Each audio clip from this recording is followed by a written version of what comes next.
Cheikh, en parallèle, durant la même période, dans votre production scientifique, vous avez, en plus d'avoir écrit les livres dont nous venons de parler, vous avez également fait des contributions dans une revue, donc l'Audace de Tunisie, une revue d'opposition à cette époque-là.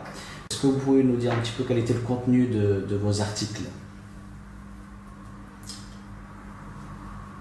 L'Audace de Tunisie, d'abord, il faut le rappeler que c'était le seul organe d'opposition tunisienne en France. Et étant donné que j'étais, au cours des 2 années 2003 et 2004, un opposant, et j'étais en France ici au titre d'un demandeur d'asile, qui avait du mal à avoir son statut.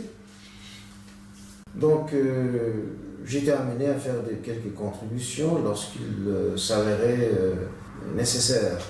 La première contribution dans cet unique organe qui existait, il n'y avait pas d'autre organe, je le rappelle. La première contribution, c'était un article que j'avais déjà distribué sous forme d'un tract à la marge du colloque qui a été organisé par la Maison des Sciences de l'Homme à l'avenue Raspail de Paris.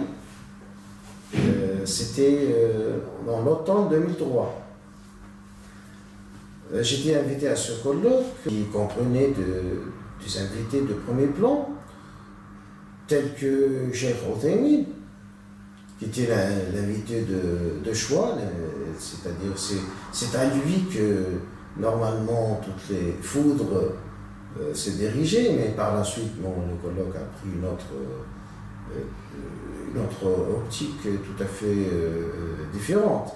De toute façon, j'ai eu l'occasion d'avoir des bons contacts, des échanges avec certains des présents, et j'ai distribué là un article que j'avais déjà préparé, qui a déjà paru auparavant dans le numéro, je ne me rappelle plus, c'était le 25 ou le 26 de notre revue, la revue de MRU, Al-Mujaddid, dans la version française, Le Rénovateur. Donc c'était probablement le numéro 26, qui avait un annexe en français assez volumineux. Je l'ai distribué et il a été détecté par un collaborateur dans cette revue. Par la suite, on s'est mis d'accord de le publier, bien sûr après avoir été un peu enrichi, sous le titre, vous avez bien dit, Dialogue de civilisation, point d'interrogation. Ce n'était pas un sujet de la politique interne de Tunisie, c'est un sujet qui traite de la question du jour, c'est-à-dire de l'invasion de l'Irak et du terrorisme qui est né à sa marge. Parce que déjà on commençait à discuter des répercussions de l'invasion américaine de l'Irak à cette époque-là. Et on se réjouissait à cette époque-là de la position réservée de la France. Et donc la plupart des Français n'étaient pas d'accord et voyaient d'un mauvais œil cette intervention brutale, parce qu'on parle toujours d'un pied dans une fourmilière. Par la suite, toutes ces fourmis vont partir dans tous les sens et ce ne sera pas gérable. Ce sera un deuxième pied dans une deuxième fourmilière après le premier pied déjà mis en Afghanistan. Et donc, cet article traite de ce sujet-là. Et il essaie de définir le terrorisme, le djihadisme, et donc c'est une sorte de mise en garde contre des répercussions, des actions démesurées, telles que celles conduites par les États-Unis d'Amérique. C'était ma première contribution, elle en a appelé d'autres.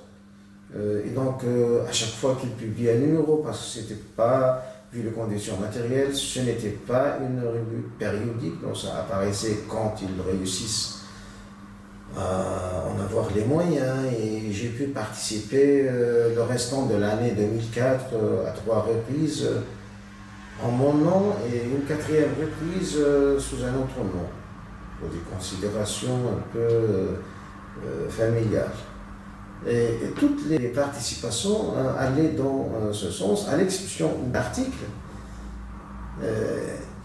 dans lequel j'ai parlé directement du projet de la CAP, Association culturelle Averroès de Paris, en présentant quelques extraits du statut de cette association, et en se disant que cette revue pourrait être une tribune pour faire venir le message, parce que j'ai vu qu'il y avait un boycott de tous les décideurs de la communauté musulmane et envoyer d'un œil de suspicion tout ce qui pourrait appeler à la réforme et on était bien dans sa peau, comme on dit, hein. Personne ne se posait la question ou personne ne se posait des questions sur le bien fondé de ce qu'il prône, de ce qu'il essaie de prêcher. Et donc c'était réellement un état d'ignorance double, c'est-à-dire on ignore et on ignore qu'on ignore encore.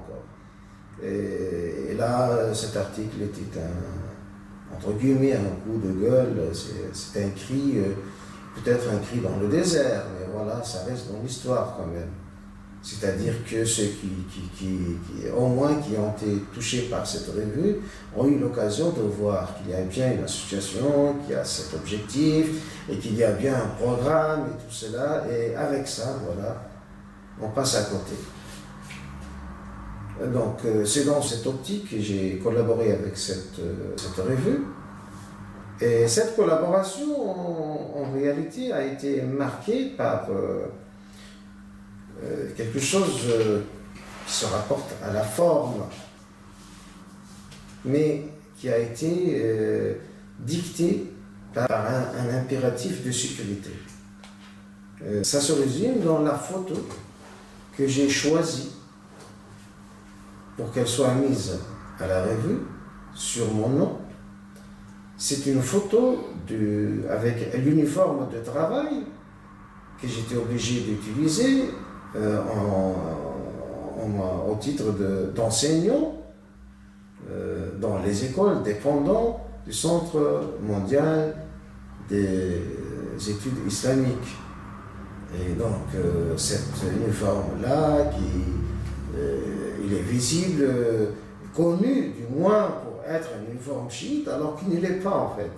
Enfin, je l'ai mis parce que c'est un uniforme coutumier et il fallait donc se plier à cette exigence, on va la bien signifier, sinon ça aurait été très mal vu par les conservateurs qui auraient pris ça comme un défi. Et donc il n'y avait aucun mal, il n'y avait aucun interdit, et donc c'était une obligation. Mais alors pourquoi mettre la photo dans cette revue alors que j'avais d'autres avec mon habit habituel ou mon uniforme de Zaytounia? Bon, j'ai choisi ça pour des considérations de sécurité, tout bonnement, parce que j'ai appris que ma tête a été mise à prix et j'étais pratiquement condamné à mort au titre d'apostasie. Et le fait de se montrer dans cet habit, dans cet uniforme, pourrait m'apporter une protection, parce que ceux qui allaient exécuter cet ordre ne sont pas forcément des gens, des mercenaires qui exécutent sans réfléchir. Et on a eu dans l'histoire des cas de désistement à la dernière minute, parce que les gens qui étaient chargés d'exécution ont eu l'occasion de réfléchir. Est-ce que vous pouvez préciser par qui a fait cette déclaration d'apostasie à votre rencontre? Les conservateurs iraniens. Les conservateurs iraniens qui voyaient d'un très mal œil mon séjour en France. Ils croyaient que j'allais faire une guerre contre eux et que j'allais faire beaucoup de choses, donc, alors que ce n'était pas du tout mon objectif. Je ne me suis pas mis dans la tête de les combattre et j'ai beaucoup d'estime pour mes amis réformateurs, pour que je les mette dans une gêne, c'est-à-dire si je m'attaque aux conservateurs, ils vont dire voilà votre protégé, qu'est-ce qu'il fait de nous? J'aurais jamais fait ça, ne serait-ce que par respect à mes amis les réformateurs. Mais eux, comme dit l'ancien proverbe arabe, al-kha'im kha'af, le traître a toujours peur. Donc il pêche par excès.